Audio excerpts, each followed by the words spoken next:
Radical.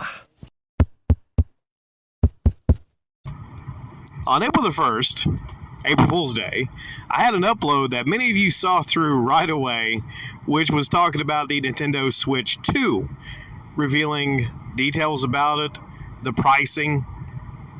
But here's the thing. I was right.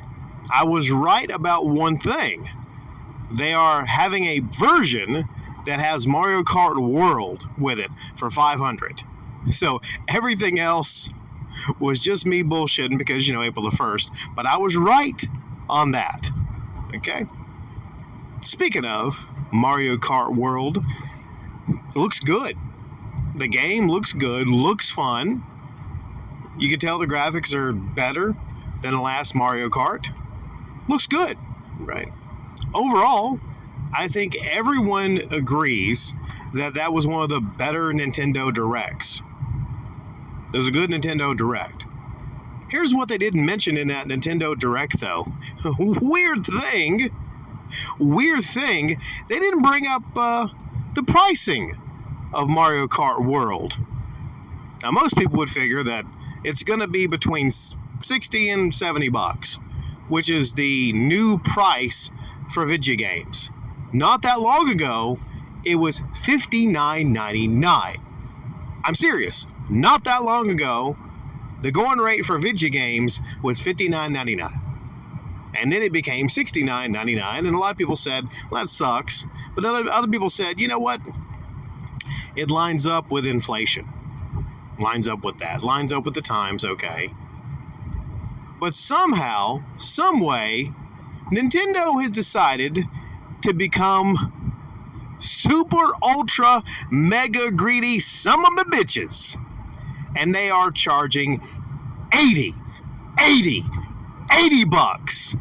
for Mario Kart World.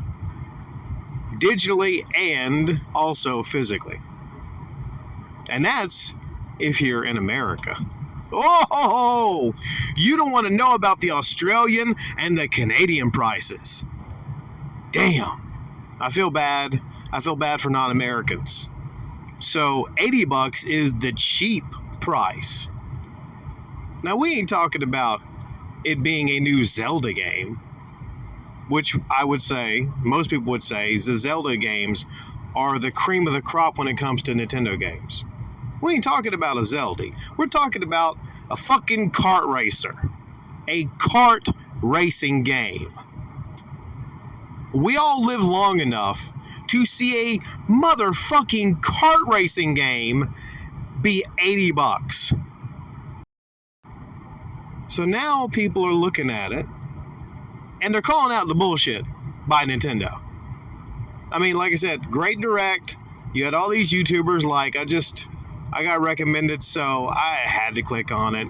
I saw, Woodhawker slobbing a knob of Nintendo Direct and everything.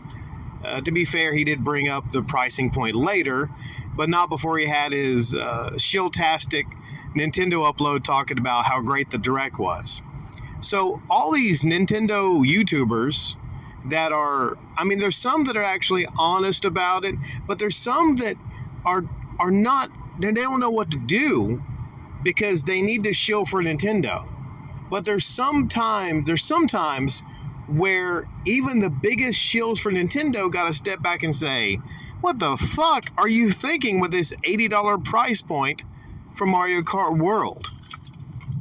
Now, also, the greed does not stop there. A lot of people point out, and I saw like a Homer Simpson meme where he was all drooling when looking at the Switch 2, but then they revealed the price, and it went from Homer drooling to Homer, I can't do the Homer scream, but Homer was screaming in terror looking at the price, $450. Now, $450 is not that shocking of a price point, especially since the PlayStation 5 and the Series X launched at $500 respectively, and now you have the PS5 Pro at $700. But I think a lot of people didn't expect it to go past $400. They didn't expect it to go past $400 because traditionally Nintendo consoles have not been super expensive. See, Nintendo, even though they're greedy, they're smart. They usually have the consoles not be super expensive, and then they ring you, they squeeze you dry, they empty your wallets, they nickel and dime you on all the accessories. That's what they do. That's what they do. But now, from the very beginning, we have two. Like I said, the bundle is a $500 Mario Kart World bundle, and then you have the base version with no game being $450. Now, the least they could do is have a pack-in introductory game or something like that. You know how the Wii had Wii Sports? Okay, so they do have something, I forget what it's called, but it's basically a tutorial. It is a tutorial game that they haven't packed in to the Switch 2. Oh, no, no, no, no, no, no, no. You think the greed is pretty bad with Mario Kart World being $80. But they have the audacity, the sheer motherfucking audacity to charge $10 for basically a introductory type deal showing you how to use your Switch 2. Again, I apologize, I forget what it's called. Nintendo, what the fuck is this, man? Like, it's past the regular greed, the accepted greed that people that love Nintendo and buy their products have, begrudgingly accepted.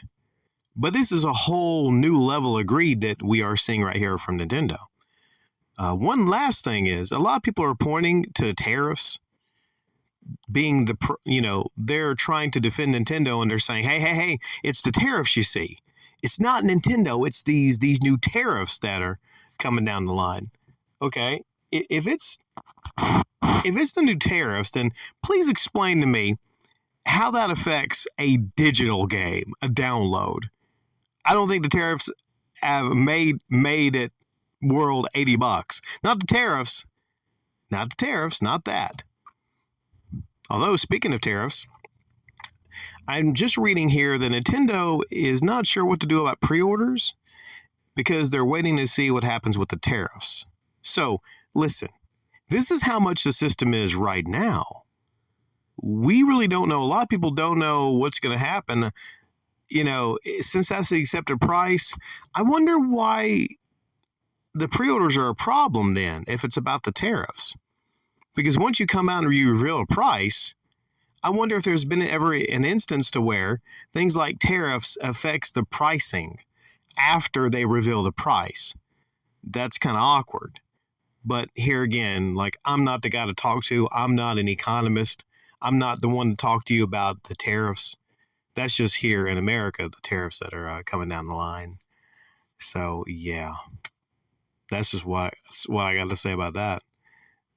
And the Nintendo fans, they couldn't be any more divided, polarized, and split. And even the ones that are the biggest fans and shills of Nintendo are admitting that that's too much for Mario Kart World. Even if it's just $10 more. Listen, you don't understand. Oh, this is one final point I want to get to. A lot of people are basically leaving the same comments like, okay, I can get and deal with the system being $500, $450 to $500, but games, if games go up to $80, Donkey Kong, by the way. One final thing, Donkey Kong is $70. So not all the games are going to be $80. And Donkey Kong was pretty damn good. So it might just be special circumstances, or games like Zelda or Mario Kart or Smash Brothers that are $80. I can guarantee you it's not that it's just this game that's going to be $80. Some people are saying, oh, it's just because they want to sell you on the bundles for $500. No. Any Mario mainline game, any Smash Brothers game, any Zelda game, those are going to be $80. The only question is, if there's like a new Kirby game, would that be 70 or would it be 80? I think it's going to be a mixture between 70 and 80, but that's what most people that are freaking out over the $80 price point for Mario Kart World why they're freaking out. It's just not about just that one game. It's that in the 5, 6, 7 years they have a Nintendo Switch 2, they're going to have to pay so much more money to buy the games. And this is just in the beginning. This is the beginning of the generation. Who's to say Nintendo doesn't, point to the economy and say, well, listen, the economy has changed. We got to bump games up to $90 now. It makes those rumors that GTA 6 is going to be $100 sadly look a little bit more possible now. Because have they revealed the price point yet officially? Because if they look at this and they see that Mario Kart World is selling like hotcakes at $80, they might say, well, damn, basically Nintendo opened the door to $80, $90 games. This is just a beginning. This is just a beginning. We might look back 10 years from now on how gaming was so cheap and inexpensive right now. I know it's shocking to you, but 10 years, we might look back at this moment as a moment to where things were great.